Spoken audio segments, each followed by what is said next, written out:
Hey, this is Willie here, and this is a 1v1 on the map Desert Oasis. This is between myself and NewBeginning, playing as the blue Protoss in the 6 o'clock position, and of course me as the red Zerg at the 12 o'clock position. Now, I did get a post from Jeff Cook 9 saying something about wanting more standard builds rather than these lame rushes, but I do love my Zergling Baneling rush, so I do miss out on doing it. I try to do that a lot, to be quite frank, because it works.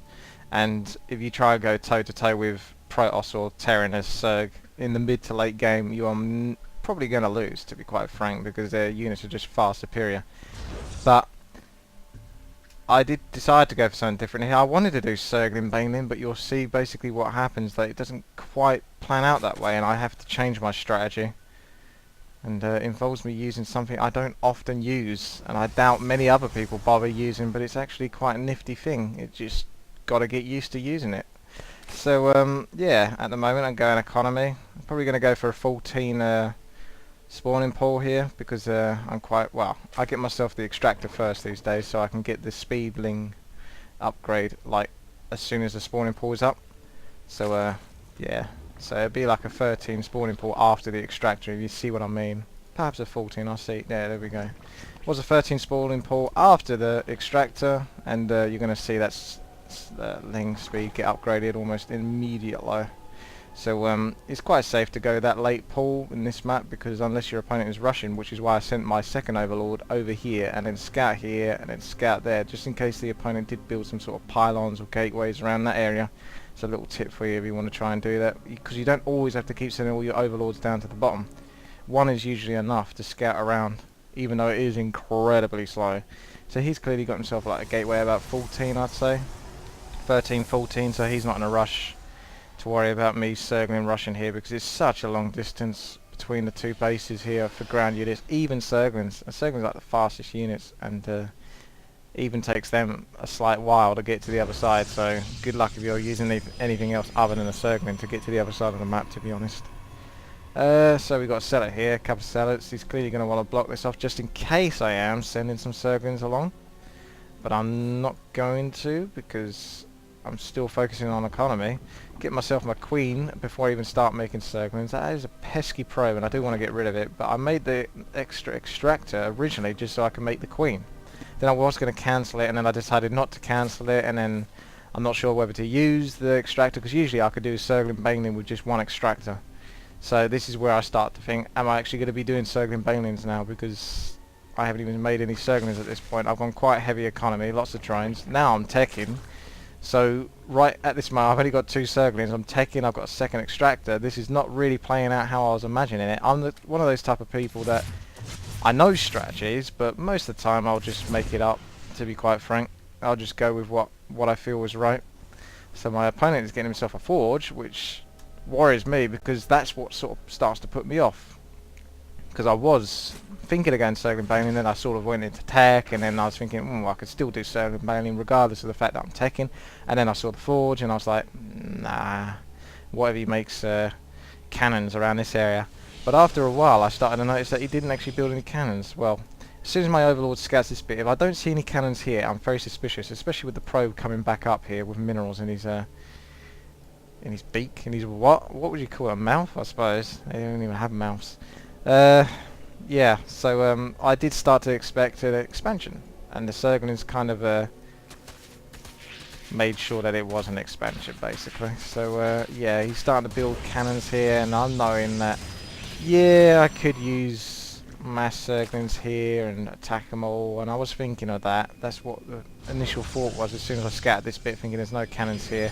And I thought, hold up, cannons, Zerglings. Zerglings don't tend to do too well against cannons. So I'm essentially going to be going not to attack. So he's actually put a bit of pressure on here, which was nice, because he had those sellers. He realised that I wasn't really attacking with anything, so he decided to make use of the sellers. And they'd been somewhat useful, but I didn't really let them kill anything, apart from Zerglings. And the queen dealt with them quite nicely, so that was handy. That's all my Zerglings gone anyway again. But he did manage to scout the Nidus network, which is sort of bad news for me.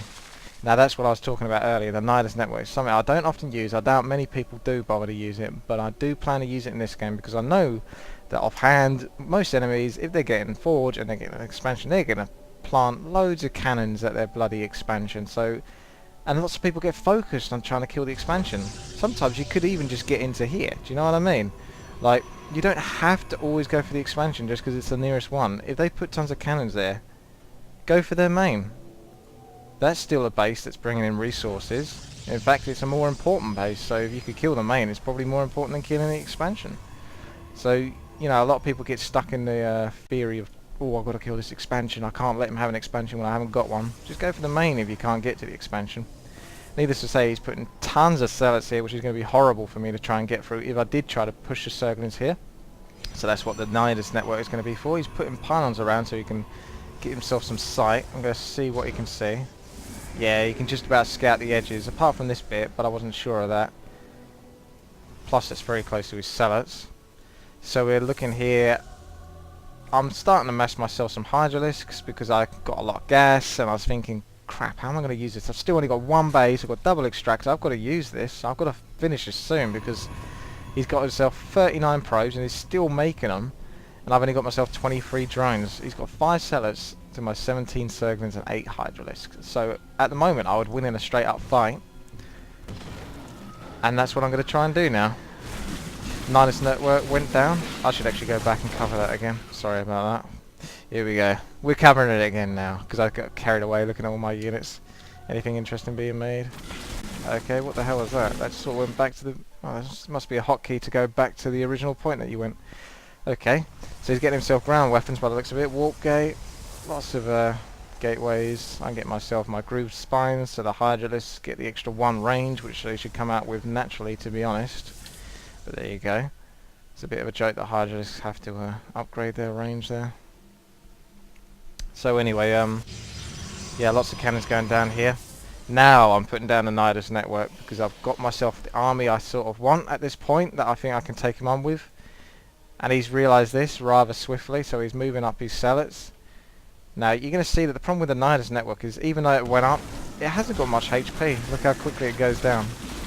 I could barely get out about 6 to 7 Zerglings and a Hydralisk here before I'm basically, that goes down. So I was like, oh crap, possibly I've lost the game. But then suddenly I had a brainwave. Why don't I put a Nidus network down here? Because a lot of people will think, oh no, maybe you've got to try and put Nidus network over here or around here. Or you could possibly try putting 2 down at the same time. That might have worked, but I wasn't too sure about that because I don't use Nidus network much. But what I did go for is I'm just going to plant out some Hydralisks, not too many, and I'm going to put another Nidus network here. So that way these Hydralisks with their awesome 6 range upgraded can now cover that Nidus network rather nicely. Which means it's going to be very difficult for him to stop me from getting my units out of there now. So there we go.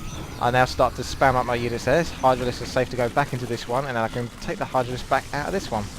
So he's now starting to warp in units, which is just coming time for him. He's got a few Stalkers, Zealots. It's not a bad army, to be honest, against this, but I think I've got just a bit more of an upper hand here at this point, because he's got way too many probes, 41 to my 23.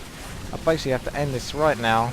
Stalkers are getting stuck here. They've got a good position at the back there, but unfortunately Zerglings are still going to rip right through them, and the Hydralisks are going to take care of any of these little probes here. He's losing tons of probes. He's now got less workers than I've got workers. So there you go. If your opponent has got the fast expansion, don't panic, don't worry about it. If you are sitting on one base, there are always ways around it, and Nidus Network is one of them. Thank you very much for watching. This has been Woody. Please subscribe, rate and comment.